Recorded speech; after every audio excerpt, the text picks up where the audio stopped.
সম্রাট টাইবেরিয়াসের রাজত্বের ১৫ বছরের সময় পন্তীয় পিলাত যখন ইহুদিয়া প্রদেশের গভর্নর, হেরোদ গালিল প্রদেশ এবং তার ভাই ফিলিপ ইতুরিয়া ও ত্রাখোনিয়া প্রদেশের শাসনকর্তা, লুসানিয়া ছিলেন অবিলিনী শাসনকর্তা আর হান্নান ও কায়াফা ছিলেন ইহুদিদের মহাইমাম, তখন মরুপ্রান্তরে ইয়াহিয়া ইবনে জাকারিয়ার ওপর আল্লাহর কালাম নাজিল হল। তিনি জর্দান নদীর চারদিকে সমস্ত এলাকায় গিয়ে গুনাহ মাফের জন্য তওবার বায়াত প্রচার করতে লাগলেন। নবী ইসায়া শরীফায় যেমন লেখা আছে, মরুপ্রান্তরে একজনের কণ্ঠস্বর চিৎকার করে ঘোষণা করছে, তোমরা মালিকের পথ প্রস্তুত করো, তার রাস্তা সোজা করো। সমস্ত উপত্যকা ভরা হবে, পাহাড় পর্বত নিচু করা হবে, আঁকাবাঁকা রাস্তা সোজা করা হবে, অসমান রাস্তা সমান করা হবে এবং গোটা দুনিয়া আল্লাহর নাজাত দেখতে পাবে। ইয়াহিয়ার কাছে বায়াত গ্রহণ করতে আসা জনতাকে তিনি বললেন, সাপের বংশধরেরা, আসন্ন গজব থেকে পালিয়ে যাবার জন্য কে তোমাদের সতর্ক করল? তওবার উপযুক্ত ফল দেখাও। নিজেদের মনে মনে কথা বলতে শুরু করো না যে ইব্রাহিম আমাদের পূর্বপুরুষ। আমি তোমাদের বলছি, এই পাথরগুলো থেকে আল্লাহ ইব্রাহিমের বংশধর তৈরি করতে পারেন। এমনকি এখনই গাছের গোড়ায় কুড়াল লাগানো আছে। যে গাছে ভালো ফল ধরে না তা কেটে আগুনে ফেলে দেওয়া হবে। লোকেরা তাকে জিজ্ঞেস করল। তাহলে আমরা কি করব? উত্তরে তিনি তাদের বললেন, যার দুটো জামা আছে সে যার নেই তাকে একটি দিক, এবং যার খাবার আছে সেও অমনি করুক।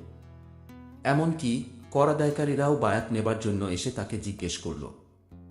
হুজুর, আমরা কি করব? তিনি তাদের বললেন, আইনে যা আছে তার বেশি আদায় করো না। সৈন্যরাও তাকে জিজ্ঞেস করল, কিন্তু আমরা কি করব? তিনি তাদের বললেন, জুলুম করে বা মিথ্যা দোষ দেখিয়ে কারো কাছ থেকে কিছু আদায় করো না, এবং তোমাদের বেতনেই সন্তুষ্ট থেকো।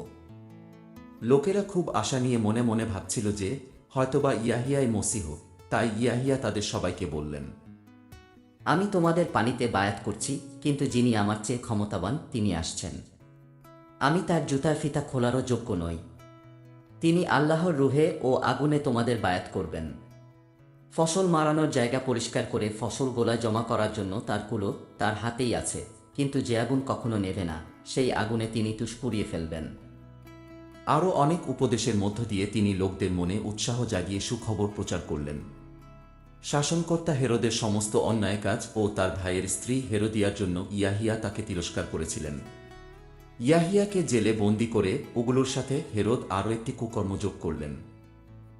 সব লোককে যখন বায়াত করা হলো এবং ঈসাও বায়াত গ্রহণ করে যখন মোনাজাত করছিলেন, তখন আসমান খুলে গেল এবং আল্লাহর রূহ কবুতরের আকার নিয়ে তার উপরে নেমে এলেন। আর বেহেশত থেকে এক কণ্ঠস্বর শোনা গেল, তুমিই আমার একান্ত প্রিয়জন, তোমার উপর আমি খুবই সন্তুষ্ট। প্রায় ৩০ বছর বয়সে ঈসা তার কাজ শুরু করলেন।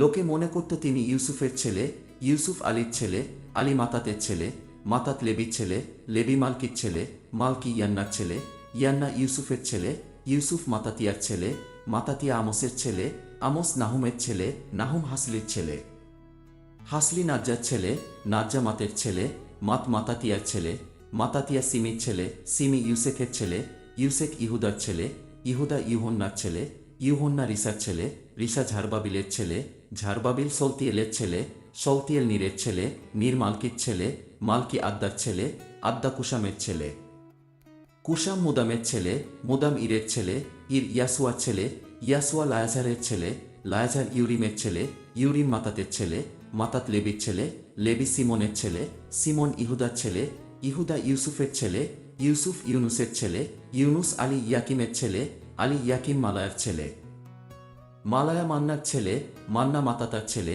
মাতাতা নাসনের ছেলে, নাসন দাউদের ছেলে, দাউদ ইয়াচ্ছার ছেলে, ইয়াচ্ছা ওবেদের ছেলে, ওবেদ বোয়াজের ছেলে, বোয়াজ সালিমের ছেলে, সালিম নাহিসের ছেলে, নাহিস আমিনাদাবের ছেলে, আমিনাদাব অরামের ছেলে, অরাম হাচিরের ছেলে, হাচির ফারিসের ছেলে, ফারিস ইহুদার ছেলে, ইহুদা ইয়াকুবের ছেলে, ইয়াকুব ইসাহাকের ছেলে, ইসাহাক ইব্রাহিমের ছেলে, ইব্রাহিম তারহের ছেলে, তারহু নাহুরের ছেলে, নাহুর সারুজের ছেলে, সারুজ রাউর ছেলে, রাও ফালাকের ছেলে, ফালাক আবিরের ছেলে, আবির সালাহের ছেলে, সালাহ কেনানের ছেলে, কেনান আরফাকসাদের ছেলে, আরফাকসাদ শামের ছেলে, শাম নুহের ছেলে, নুহু লামিকের ছেলে, লামিক মাতুসালার ছেলে, মাতুসালা ইদ্রিসের ছেলে, ইদ্রিস ইয়ারিদের ছেলে, ইয়ারিদ মাহালালিলের ছেলে, মাহালালিল কেনানের ছেলে, কেনান আনুসের ছেলে, আনুস সিসের ছেলে, সিস আদমের ছেলে, আদম আল্লাহর খলিফা।